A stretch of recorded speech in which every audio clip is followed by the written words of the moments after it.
Hi, everyone, and welcome. Wednesday evening here. I've just seen some participants drop off, so they must be connecting back in. So I'm just going to wait a couple seconds here to see the numbers come back in again. And we'll say that again. There, I think we've got just about everyone coming in now. So welcome to this beautiful Wednesday evening here in May. I cannot believe is it April still? Oh, it's still April. My gosh, see, this is where I don't even know what day it is anymore. This is crazy.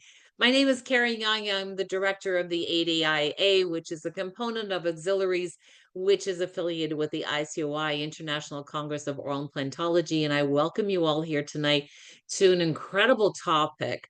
But I want to talk about first about Sandi. Sandi, I've known you for like decades, I feel like, and I've watched you grow. I've watched you attend all of the different symposiums and trying to, get all of your certificates together and obtain your fellowship. What year was it again? You got your fellowship? It was just as not too long ago. It was 22. 2022. And we've got pictures that Sandi will show later on Yes, in her presentation of her getting her fellowship. So Sandi has probably been in my ICCP program, I don't know how many times, but it's always a pleasure because I find now, Sandi, when you do participate, you actually bring so much to the presentation, all of your wealth, your thank knowledge, your you. experience. And your program tonight, I'm so excited to have you present. This is the very first time that Sandi is presenting anything. She's very comfortable talking with her patients, but this is the very first time that Sandi is presenting. I'm always looking for new speakers. This is something that the ADIA is the direction I want to take it, that we have new and up and coming speakers all the time. And I'm looking for my 2026 webinar speakers as we speak. So if you're interested in doing exactly what Sandi's doing here tonight, I'd love to hear from you at the end of the program. So Sandi, without any further ado, I'm going to let you go ahead, introduce yourself, and take over with this wonderful program that I know everyone will enjoy. All right. Thank you so much, Karen. That was a beautiful intro. Hi, everybody. I am so excited to be here. I'm glad that y'all are joining our meeting tonight. As Karen said, my name is Sandi Tocquigny. I've been involved in dentistry for a combined total of 18 years. I graduated from our local community college with the dental assisting program. I did start working for Dr. Shoemaker after I graduated. I did my clinical there with him, and he offered me a position once I graduated, which, yay, that's always great to have a place to go once you graduate. After I started working with him, he was involved in the Implant Institute. So I did have the opportunity to fly up to Michigan and take part in the dental auxiliary program that was offered in conjunction with the doctor's implant program. Talk about being scared. I was newly married and a complete implant newbie. I really wasn't sure everything that was going on, but it was an amazing experience. And I'm so glad that I got to be a part of that and also meet Dr. Carl Mish.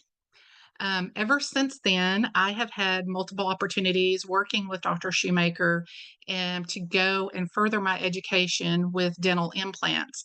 And as Karen said, I did receive my fellowship in 2022 along with one of my coworkers. You guys are going to meet her later on. It just made me feel good getting my fellowship. It just made me feel like, hey, I do know what I'm talking about. My plaque is hanging up beside my desk, and people read it and they're like, oh, you do know what you're talking about. And I'm like, yeah, I do. And I do have the opportunities, like I say, with Dr. Shoemaker to continue moving forward with that. With that being said, we're going to go ahead and dive on into this. We are going to talk about vaping, the ugly truth, and how it affects your dental implants. I have never been a huge fan of anybody vaping or using any type of e-cigarettes, vape pens whatsoever. My mom and dad both smoked, so I basically lived my life smelling like I was an ashtray. I had a lot of friends, I guess they were just compassionate and they didn't tell me how bad I smelled. Um, This was really tough for me. My parents both had cancer and they both did pass away from cancer. And it just I recall my dad always telling me, "Don't ever smoke, don't ever use nicotine." And I didn't. That was just something that I just always had in my head. Don't do this. I really didn't realize how much it affected your your oral dentition, your mouth, your tongue, your cheeks, everything. I know when you're in school, they always talk about, oh, how harmful it is for your lungs and your heart, but nobody ever talks about your mouth. So, during one of our ICOA World Congresses, we had a really good engaging speaker. Her name was Edie Gibson, and her topic was One Nation Overdosed, Unmasking the Opioid Addiction. So, not only did she talk about the opioid addiction, she also talked about her vaping problem, touched a little bit on vaping. And, when she did, it just had this awe moment for me, and I was like, "You know what?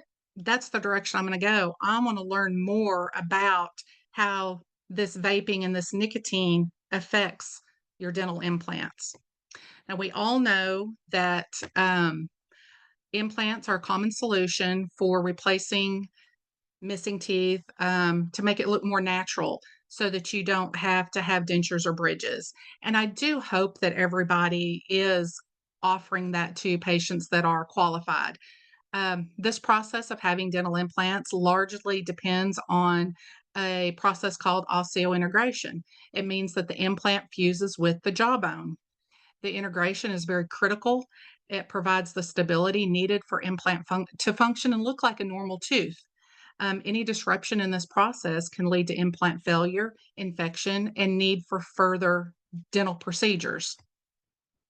In recent years, vaping has surged in popularity as an alternative to smoking cigarettes. Vaping is the act of inhaling an aerosol, often called a vapor, that is produced in a device known as an e-cigarette or a vape pen. This heats the vaping liquid. The main component of that vape pen that is responsible for delivering the nicotine is called a pod or a cartridge. Some places they call it a pod, some are cartridges, but that's how the nicotine gets delivered through the system. As you can see here, you can see the cartridge, the atomizer, and some other sensors and the battery. Promoted as a healthier option, e cigarettes have attracted millions of users worldwide, including kids and young adults. Individuals have turned to vaping cigarettes thinking that it's a safe alternative, but it's not. They couldn't be more wrong. There's mounting evidence that suggests that vaping poses health risks. You've got addiction, lung disease, cancer, heart issue. It's not just our mouth, it's our overall bodies. As healthcare workers, we need to do our due diligence and discuss these health concerns with our patients. When inhaled, nicotine is absorbed through the lungs and moves quickly through the bloodstream. It enters the brain and other organs. Similar to smoking, vaping nicotine can cause short term increases in blood pressure and heart rate that last minutes, even hours after use. Can you imagine your heart just pounding and pounding and pounding just because you've vaped? Vaping can also lead to a condition called popcorn lungs. It also causes cancer, hypertension, brain damage, and more. Here we have a young 17-year-old. As you can see, she's very athletic. She's a cheerleader. She looks very healthy. She started vaping at 14 to handle the anxiety at school after the COVID breakdown. As the American Lung Association explains, this rare chronic disease known as popcorn lungs because it was first discovered in a microwave popcorn plant with workers who developed it breathing this artificial flavoring, but also popcorn lung can be caused by acetaldehyde, which is found in vape smoke. We obviously could continue down this road talking about lung disease and so forth, but we're talking about vaping and our oral cavity. According to new vaping research, according to research, vaping is as bad for your teeth as smoking. Nicotine can contribute to dry mouth. We know that saliva plays an essential role in maintaining good oral health. It helps to wash away harmful bacteria and it neutralizes acids that can cause tooth decay. Nicotine is also known as a muscle stimulant. This is where a lot of our patients they start having bruxism and clenching, where they grind a lot, especially at nighttime. It seems to last longer and it causes this muscle stimulation. We know that in reduced quantities compared to cigarettes, nicotine in the vape, it constricts blood vessels and reduces blood flow. It impairs healing after implant surgery and hinders the body's natural immunity to fight. E-cigarettes, Juul, vaping, however you want to call it, and other smokeless tobacco can contribute to gingival keratosis, tooth discoloration, halitosis, and enamel erosion. Gingival keratosis, or oral thrush, as some of us like to say, it's going to be the white, grayish looking lesions or the patches that are inside the oral mucosa. Aside from the physical effects of the gum and bone, vaping, it also poses an aesthetic concern for individuals with dental implants.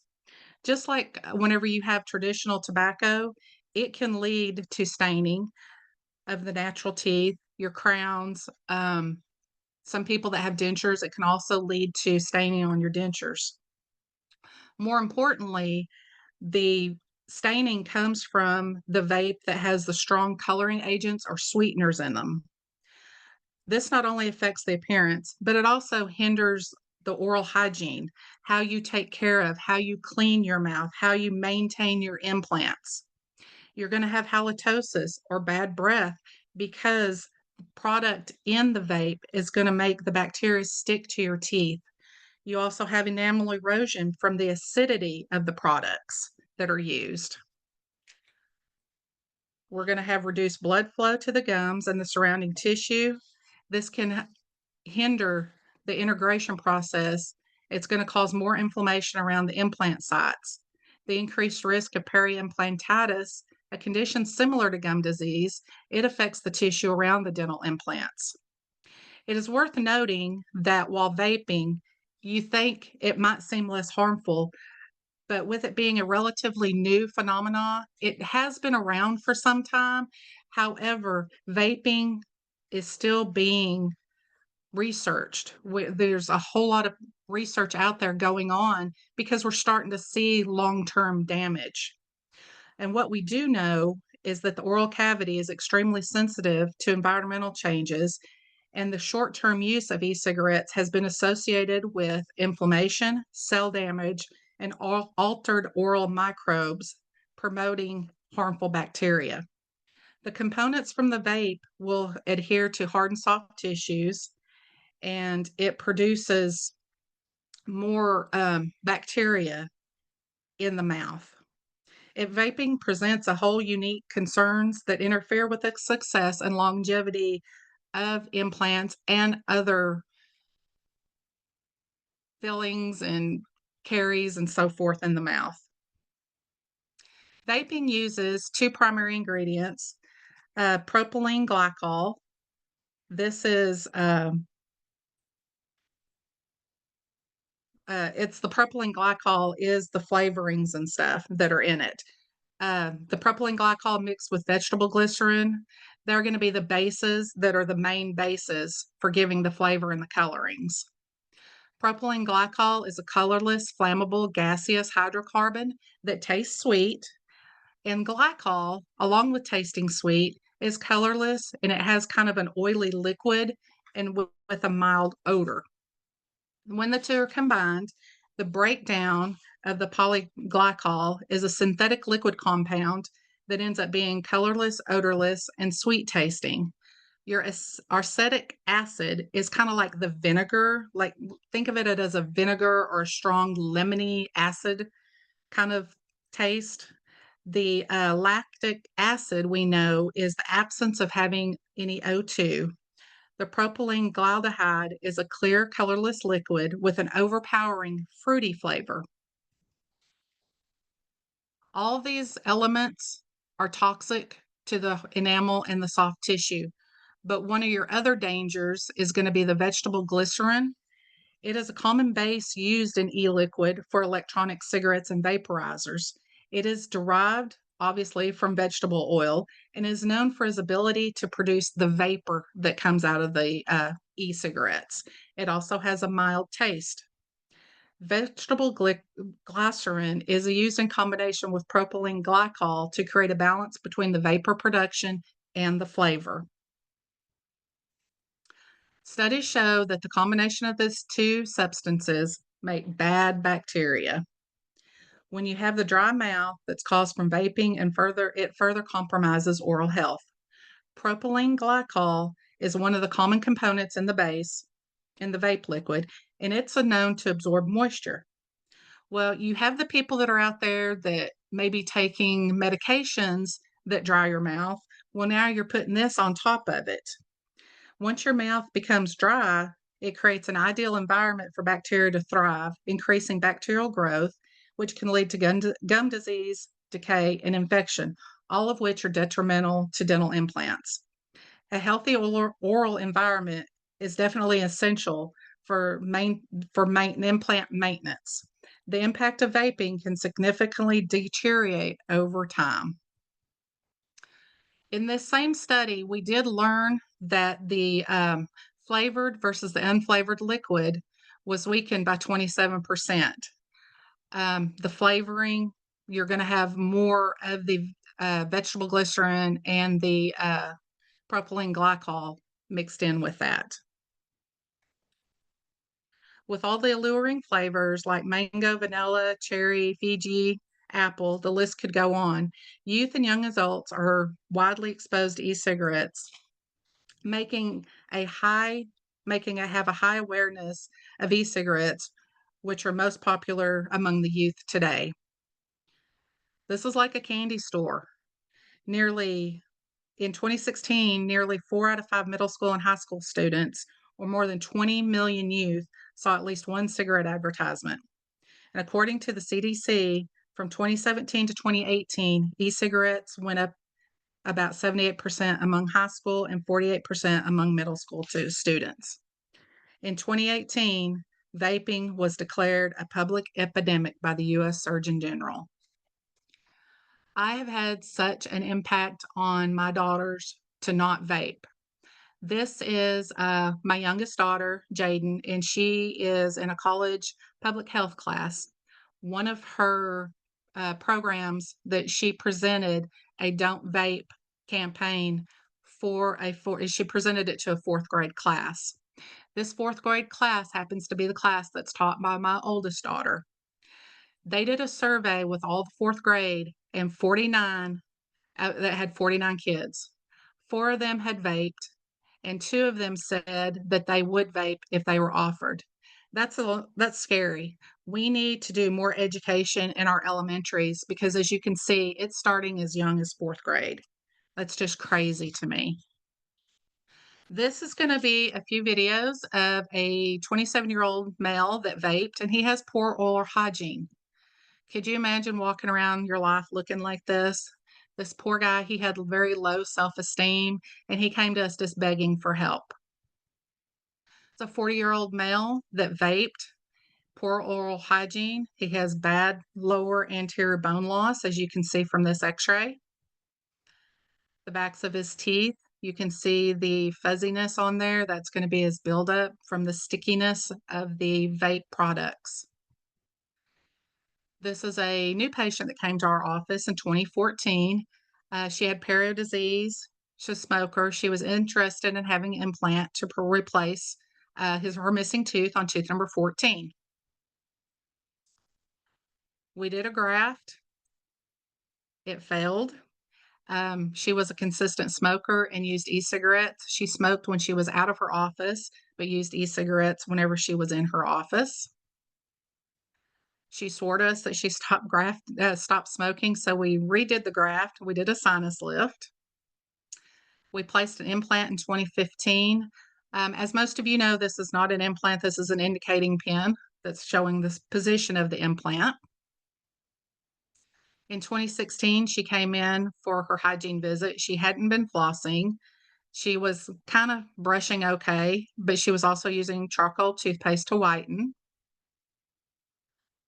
At each visit, our hygienist noted that she had a lot of moderate calculus, residual charcoal, and she admitted that she was continuing to use her e-cigarettes. 2017, her hygiene visit, she was still using her e-cigarettes.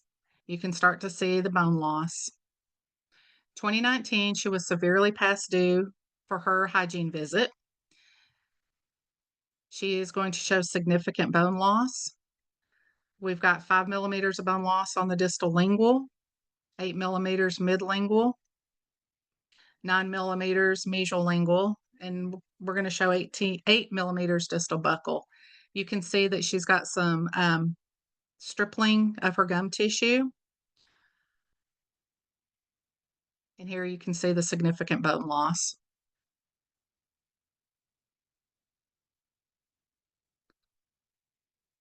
For implants placed, it is imperative that bone grows around the implant. This green line is going to show where the bone should be in an ideal situation. The red line is going to show bone loss. That's a huge difference. You've got to have bone to help support those implants. If you want to have long-term success, there's got to be bone. We're going to show you a healthy mouth. This is a 46-year-old female, non-smoker, non-vapor, non-nicotine user.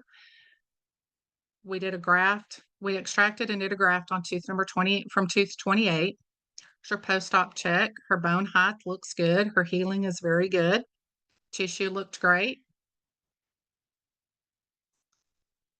In 2010, we placed the implant.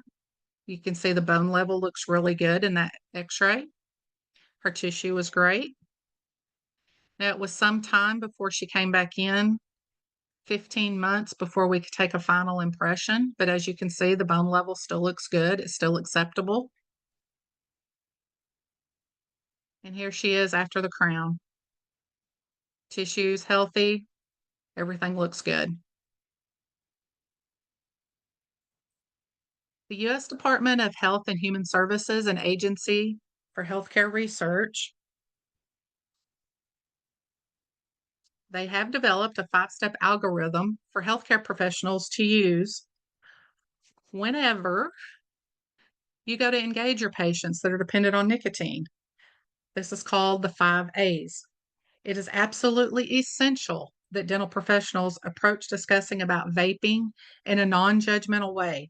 This helps us to build the trust with our patients. They're more likely to open up about their vaping habits if they feel safe and respected. A judgmental tone is going to shut down the conversation, and patients aren't going to talk to you. Think about how you feel whenever somebody's judging you about something. You want them to listen. One of our first A's is to ask, identify, and document tobacco use for every patient at every visit. You want to make sure that you're talking with your patient. You don't want to just basically, for lack of a better word here, throw them under the bus. You want to talk to them, see what's going on in their life. Our next A is going to be advise. You want to advise in a strong and personalized manner. You want to urge every tobacco user to quit. Encourage openness and honesty. If the patient feels judged, they will downplay or deny their vaping habits.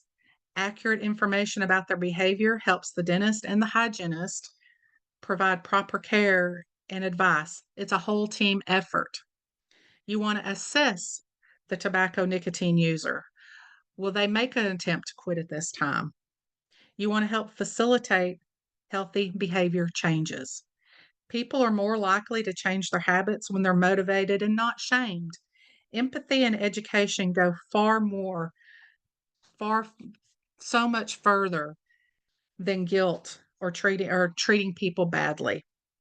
You want to respect each patient's choices and their background, and allow for customization and effective treatment planning.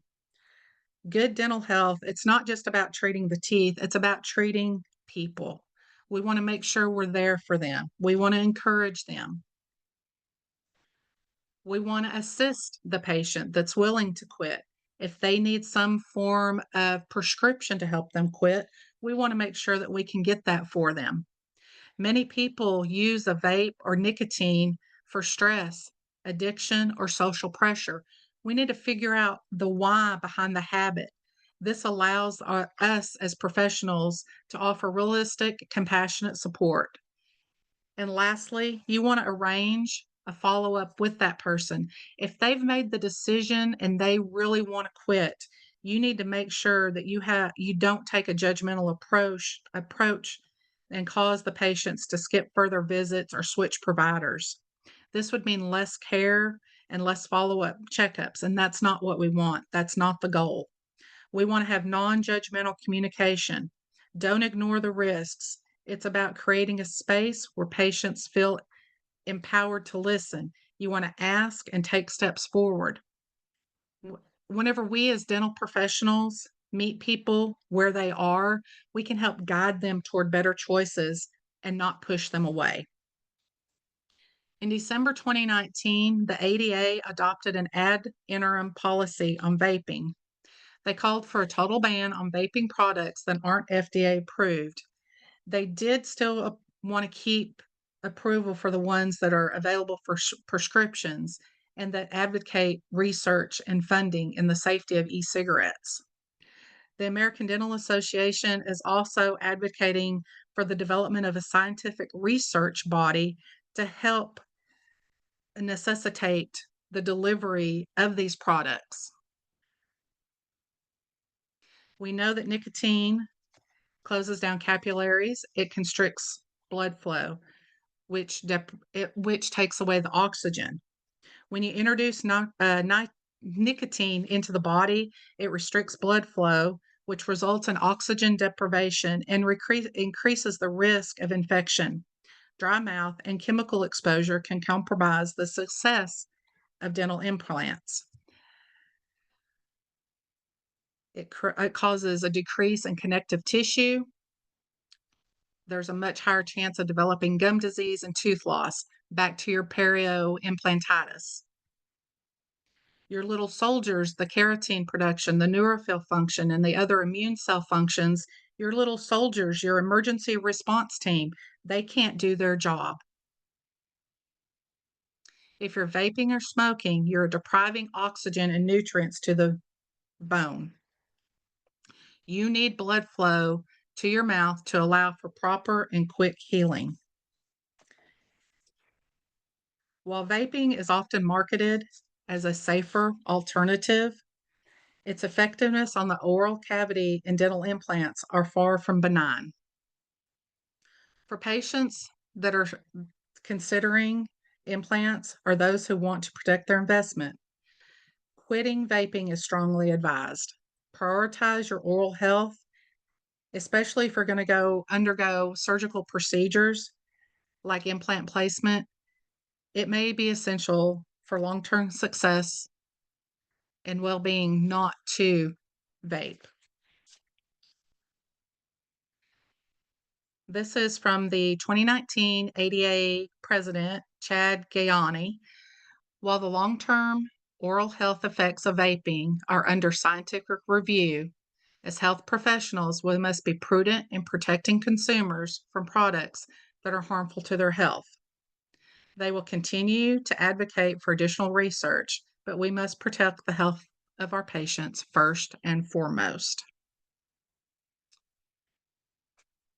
Here's a little review of our primary components of the vape products. We have propylene glycerin. It produces the vapor. It has potential irritants to eyes and airways. I did read over something that was telling me recently that the propylene glycol is what they call the HIT for the back of the throat. That's what helps produce that. Your vegetable glycerin, it creates a thicker vapor, and it's going to affect your lung function. It may, yes, it will affect your lung function. Nicotine is addictive, harmful to the cardiovascular system and your overall body. The flavorings, whether while they taste good, they're going to be toxic to your system. The effects on dental vaping on dental implants, you've got a range from 18 to 80-year-olds that were looked at. General impact on your oral health, it reduces blood flow to the gums. It delays healing after implant surgery. It's going to cause dry mouth, increasing risk infection. It alters the oral microbiome, producing harmful bacteria. It increases inflammation around the implants. You're going to have slower healing time, increased risk of early implant failure. Bone grafts used with implants are going to be less successful. The soft tissue inflammation around the implants is going to be more. There's going to be less osseointegration success. Whenever you're talking about 18 to 40-year-olds, they're going to underestimate the risks and they're going to have poor postoperative care. They don't really understand the long-term effects of the vaping, the nicotine use. They're going to have early onset peri-implantitis. They're going to have long-term aesthetic and functional issues. Lifetime higher dental costs. Frequent social vaping compounds risk. In your 40 plus, you're going to have slower healing. You're going to have interactions from diabetes, cardiovascular disease, lung disease. Your bone density is not as much whenever you're older. You have a decline in your immune functions. The longer vaping history, it leads to cumulative damage. We've got to educate our patients. It is everybody. It's a team effort. It's not just the dentist and the hygienist. It's your auxiliary from that first point of contact. You've got to start helping and educate your patients. This is me at the 2022 Atlanta ICOI World Congress, where I received my fellowship. It was so exciting.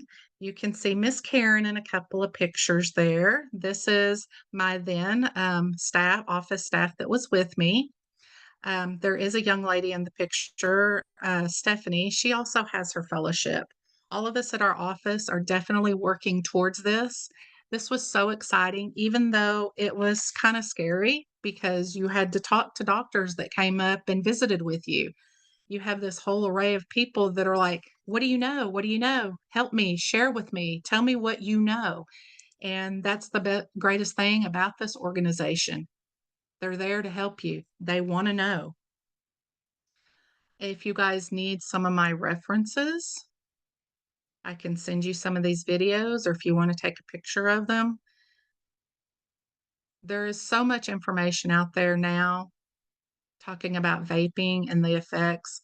I urge you, if you don't already, to put together maybe a brochure that you hand out at your office to give to your patients that do vape.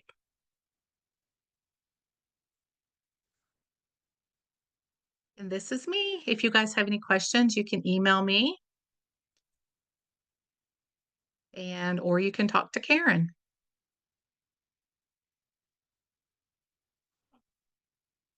So hang on. I'm unmuted. Now I'm trying to get my video. Come on, 1 second. I'm coming. Sandi, that was amazing. Honestly, I love what you did with the program. I want to thank everybody that participated. Now, something that I did make a note of, that woman that came back that kept smoking and that the bone loss was getting worse and worse.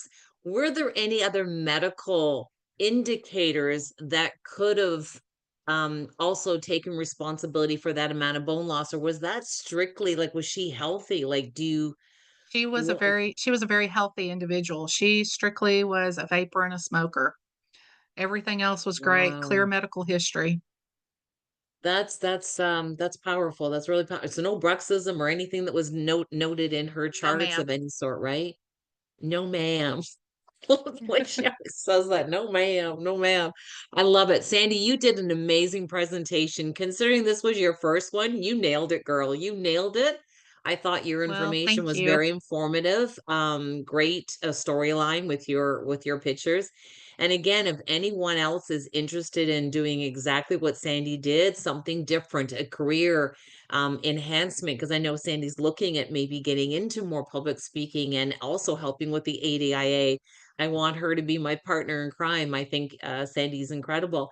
If anyone else is interested, please, my email address is right there as well. So don't hesitate to reach out to me as well. And just for notes purposes as well, the 2025 this year, we're not having a live symposium anywhere. So in respect for everyone that's still working towards their fellow, and I know, Sandy, you're working towards your master's now, correct? Masters. Yes, yes, I Yeah, am. And yeah. I'm So excited to get that. correct, right? So in order to get the master's, there's platforms, and if anyone has any questions on that, you can definitely reach out to me as well. But you do need your fellowship first. So this year, because we don't have a live symposium, we have agreed to host the ICCP, which is the Implant Coordinator Program Practice Management. It's going to be running live on May 21st and then again on June 4th. We're going to be doing it over 2 nights, 3 hours each night, just to make it easier for people to be able to attend. We are going to have it capped. There will be a maximum amount of people. And the reason being is that we're going to be opening up for discussions. And we can't do that if I have 100 people there. So it is being capped. If it's still something you're interested in, or you know someone that would benefit from the program, by all means, reach out to Tara, reach out to me. We can send you the link for that as well. Does anyone else have any questions from the audience today, the participants? Did we see anything come into the chats? Any comments on Sandi's presentation? I would love to hear from you right now. Karen, we just have one comment. The vaping woman who came to see a periodontist that one of our attendees works for, wanting to save that implant, and the bone loss was even worse than what was shown. Wow, really, eh? Yeah, you know what?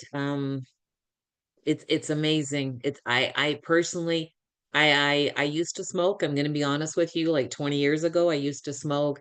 I stopped. I just one day said that's enough, no more. I was never a heavy smoker anyways, but I can just imagine how marketing is going to bring the young children on board. I mean, Sandi, when I saw that slide of all the different flavors, like, you tell me that something tastes good and that it's marketed that it's going to make me feel good, I'm gonna think, yeah, Mhm. maybe I'm gonna try it. The fact that 4 children tried it already out of 49 children, I think that number is way too big.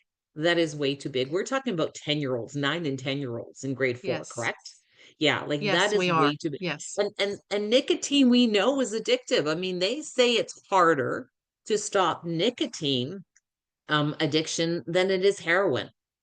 So if Yes. you look at that being such a strong component to be able to give up, that is really hard. I don't know for people that do smoke. I mean, like you said, Sandi, we have to come across with empathy and compassion when we're talking to our patients to try and get them to quit, because they may need to go get assistance with their medical doctor to maybe be put on something to help them overcome the nicotine.